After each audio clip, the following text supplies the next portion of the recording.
Hello and welcome back guys.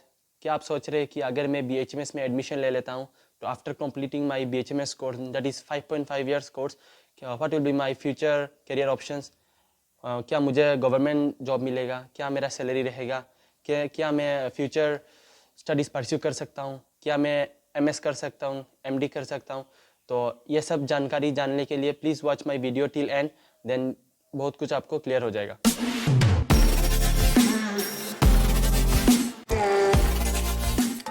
बहुत सारे career options है, तो चलिए एक एक अपॉर्चुनिटीज़ अभी डिस्कस कर लेते हैं। तो पहले मैं सजेस्ट करूंगा आपको प्राइवेट प्रैक्टिस। प्राइवेट प्रैक्टिस में क्या होता है कि आपका खुद का क्लिनिक रहेगा।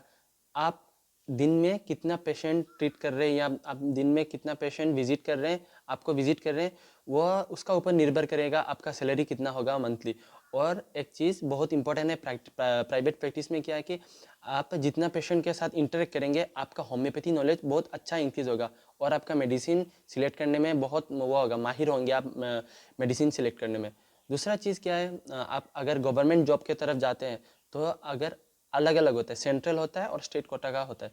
जैसे कि अगर आप सेंट्रल में जॉब करना चाहते हैं as a homeopathic medical officer, तो आपको एक एंट्रेंस एग्जाम देना पड़ता है जिसका नाम है यूपीएससी सीएमएस। वो वैकेंसी निकलता है तब 1-2 साल में एक बार यूपीएससी सीएमएस होता है, उसके उसके लिए आपको एंट्रेंस देना होगा और उसके बाद आपको एज ए एचएमओ रिक्रूट किया जाएगा और उसका सैलरी 80K से स्टार्ट होता है। और उसके बाद अगर आपको स्टेट में जॉब करना है तो किसी किसी स्टेट में एंट्रेंस निकलता है, एंट्रेंस एग्जाम होता है, और किसी किसी स्टेट में जस्ट ऐसे वैकेंसी निकलता है तो इंटरव्यू के साथ आपको जॉब मिल जाता है एज एन एमओ और या सीएचओ। एमओ मतलब मेडिकल ऑफिसर और सीएचओ मतलब कम्युनिटी हेल्थ ऑफिसर। तो ये एमओ का स्टेट का ज़्यादातर पे स्केल ऐसा रहता है कि 35K से रेंज करता है और 60K तक रहता है। और सीएचओ का 25K से स्टार्ट होता है या कभी कभी 30K से स्टार्ट होता है सीएचओ का वो। और आफ्टर बीएचएमएस आप किसी कॉलेज को लेक्चरर के जैसे ज्वाइन कर सकते हैं। ये एमडी के बाद होने से ज़्यादा आपको मतलब प्रायोरिटी मिलता है। अगर आपको फ्यूचर स्टडीज़ परस्यू करना है तो आपको एक एंट्रेंस देना पड़ता है, ऑल इंडिया लेवल एक एंट्रेंस AIA-PGT एग्ज़ाम देना पड़ता है।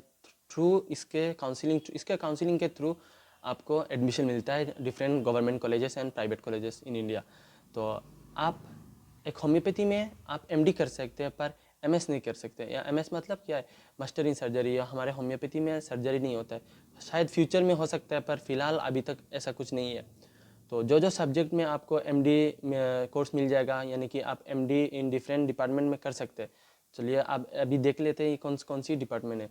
आप MD in practice of medicine कर सकते हैं, एमडी इन साइकेट्री कर सकते हैं, एमडी इन पेडियाट्रिक्स कर सकते हैं, और कुछ होम्योपैथी सब्जेक्ट में कर सकते हैं जैसे कि एमडी इन मेटेरियल मेडिका में कर सकते हैं, MD in organon of medicine में कर सकते हैं, MD in repertory and case taking में कर सकते हैं, एमडी इन होम्योपैथिक फार्मेसी में कर सकते हैं।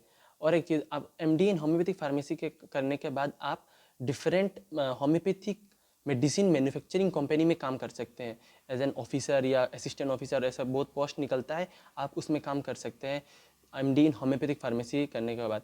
या कुछ कुछ होम्योपैथिक कॉस्मेटिक्स होता है तो वो होम्योपैथिक कॉस्मेटिक के मैन्युफैक्चरिंग कंपनी में भी आप काम कर सकते हैं। जैसे कि मैं 2-3 एग्जांपल देता हूँ होम्योपैथिक मैन्युफैक्चरिंग कंपनी, जैसे कि एसबीएल, ज़्यादातर लोग को पता है एसबीएल, रेलसोन होता है, फिर बायो इंडिया, ये ऐसा कंपनी है जो आपको अप्रोच करेंगे आप एमडी इन होम्योपैथी करने के बाद। एमडी करने के बाद आप कुछ एज ए लेक्चरर आप कॉलेज में ज्वाइन कर सकते हैं, या आप, और एक बहुत अच्छा स्कोप है कि आप as a research officer join कर सकते हैं, यानी कि जूनियर रिसर्च ऑफिसर या इसके बाद सीनियर रिसर्च ऑफिसर, ये सब आप ज्वाइन कर सकते हैं, जिसमें पे स्केल एक बहुत अच्छा है। पे स्केल 90K से मतलब स्टार्ट होता है। As BHMS degree is a bachelor course, तो आप यूपीएससी, नॉर्मल यूपीएससी के लिए भी अप्लाई कर सकते हैं या एग्ज़ाम में बैठ सकते हैं, या जो स्टेट पीसीएस होता है असम में, जो एपीसी होता है, ये भी आप इसके लिए भी आप एलिजिबल हो। कुछ सर्टिफिकेट कोर्स होता है जो आप मैं अभी बताता हूँ। तो आप एमबीए भी कर सकते हैं, एमबीए इन हॉस्पिटल एडमिनिस्ट्रेशन ये कर सकते हैं, MBA in master of business management कर सकते हैं। फिर आप कुछ एमएससी डिग्री ले सकते हैं जैसे कि MSc in psychology, MSc in epidemiology, MSc in medical anatomy, MSc in medical physiology, ऐसा कुछ ले सकते हैं। फिर आप कुछ डिप्लोमा भी ले सकते हैं जैसे कि डिप्लोमा इन मेडिकल ट्रिकोलॉजी, ऐसा ले सकते हैं आप। तो बहुत सारे ऑप्शंस है। जब लोगों को लगता है कि BHMS करने के बाद शायद ऑप्शंस नहीं मिलेगा, पर आप अगर ये वीडियो अभी एंड तक देख लिए तो आपका बहुत कुछ पता चल गया कि बहुत सारे ऑप्शंस है आफ्टर कंप्लीटिंग BHMS। तो अगर आपको ये वीडियो इन्फॉर्मेटिव लगा है तो प्लीज़ इसको शेयर कर दीजिए, मेरे चैनल को सब्सक्राइब कर दीजिए और बेल आइकन को हिट कर दीजिए, यानी कि आपको मेरा वीडियो जब भी मैं डालूँ तो आपको पहला नोटिफिकेशन मिल जाए।